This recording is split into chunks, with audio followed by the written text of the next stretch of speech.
अस्सलाम वालेकुम। क्लास 6 उम्मीद है आप सब ठीक होंगे। आज हम निगारे उर्दू सफ़ा नंबर 115 पर सबक का नाम है इल्म रियाजी की पढ़ाई करेंगे।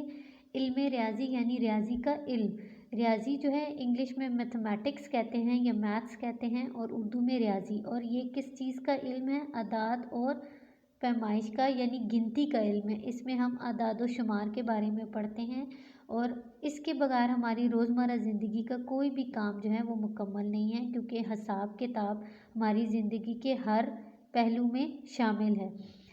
आज हम इसकी पढ़ाई करते हैं और देखते हैं कि रियाजी के इब्तिदा कैसे हुई और किस तरह से इसने हमारी ज़िंदगी को असरअंदाज किया। रियाजी आदाद और पैमाइश की खुसूसियात का इल्म है। ये इल्म सदियों पुराना है। दरअसल रियाजी का लफ्ज़ रियाजत से बना है, जिसके मायने सीखने का मुसलसल अमल या मश्क के हैं। इसी तरह मैथमेटिक यूनानी लफ्ज़ मैथमा से माखूज़ है, जिसका मतलब है सीखना और पढ़ना। जी स्टूडेंट्स, रियाजी का क्या मतलब है? मुसलसल सीखना और मुसलसल मश्क करते रहना।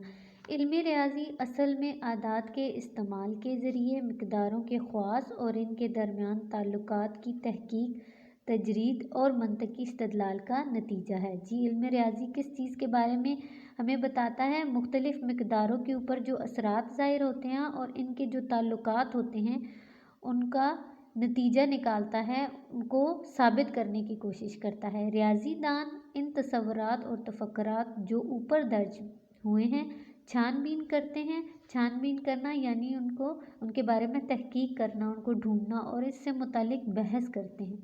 इनका मकसद नेक गुमान करदा ख्यालात के सीगे अखज़ करना और फिर तारीफ़ों और कवायद की मदद से रियाजी के अखज़ करदा सीगों को दुरुस्त साबित करना है।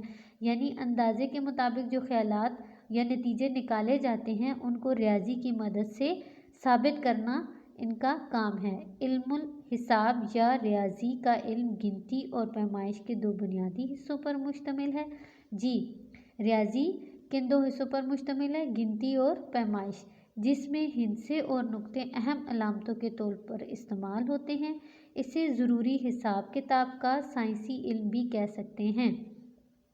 दरअसल रियाजी साइंस ही की एक शाख है, बल्कि बहुत से दीगर साइंसी उलूम में भी रियाजी को एक मददगार की हैसियत हासिल है। इन उलूम के मुख्तलिफ कवानीन तशरीहात को रियाजी के मसावात में आसानी से लिखा जाता है और फिर इनसे ज़रूरी नताइज अखज़ किए जाते हैं। जी स्टूडेंट्स, वो क्या कह रहे हैं कि रियाजी जो है वो दरअसल साइंस ही की एक शाख है जो कि बहुत अहम हैसियत रखती है।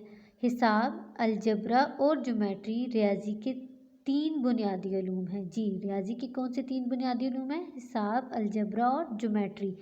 हिसाब हिंसों का इल्म और हिंसों का खेल है और इसे रोज़मर्रा ज़िंदगी का एक लाजमी जुज़ यानी हिस्सा माना गया है।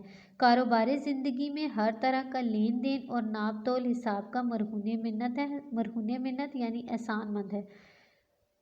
कदीम ज़माने में जब लोगों का अदाद व शुमार की सूझबूझ ना थी, तब चीज़ों के बदले चीज़ों का तबादला होता था, फिर इन चीज़ों को अलग कर लिया जाता था।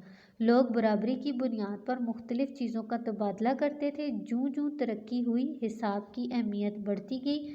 पहले पहल 1 से 9 तक हिंसे ईजाद हुए और फिर अरबों ने इसमें सिफर का इजाफ़ा किया। जी स्टूडेंट्स, इस पैराग्राफ में हमने क्या पढ़ा कि हिसाब, अलजबरा और ज्योमेट्री रियाजी के तीन बुनियादी उलूम हैं। और पहले पहल क्या था कि नाप तोल का काम जो था वो एक दूसरे के ज़रिए बदले में किया जाता था, यानी चीज़ों का तबादला करके हिसाब किया जाता था और बराबरी की बुनियाद पर चीज़ें जो हैं वो एक दूसरे से ली और दी जाती थी। लेकिन बाद में सिफर का हिंसा जो है वो बहुत अहम किरदार अदा किया उसने और फिर ये इजाफ़ा अरबों तक हो गया।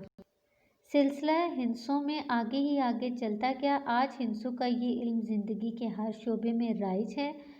अलजबरा अरबी ज़बान के लफ्ज़ अलजबर से निकला है। मुसलमान रियाज़ीदान मोहम्मद बिन मूसा अल-ख्वारिज़मी 780 से 850 ने अलजबरा अल-मुकाबला नाम की एक किताब 820 में लिखी। الجبرے کے موضوع پر لکھی گئی یہ اولین تصنیف ہے۔ یہ کتاب آج بھی حوالے کے طور پر استعمال ہوتی ہے۔ اس میں بتایا گیا ہے کہ الجبرا مختلف علامتوں اور نشانات کا علم ہے۔ بنیادی طور پر یہ ریاضی ہی کا حصہ ہے، لیکن اس کے مسائل، سوالات اور ان کا حل مختلف ہے۔ بعد میں یورپ والوں نے اس کتاب کا ترجمہ کیا اور اسے الجبرا کا نام دیا۔ اس طرح الجبر الجبرا بن گیا۔ اسٹوڈنٹس، یہاں تک ہم نے پڑھائی کی ہے ابھی، اور اس میں ہم نے پڑھا ہے کہ علم ریاضی جو ہے ہماری زندگی میں کس طرح سے اہم کردار ادا کر رہی ہے۔ آپ نے بھی اس کی پڑھائی کرنی ہے اور مشکل الفاظ کے معنی یاد کرنے ہیں۔ Thank you.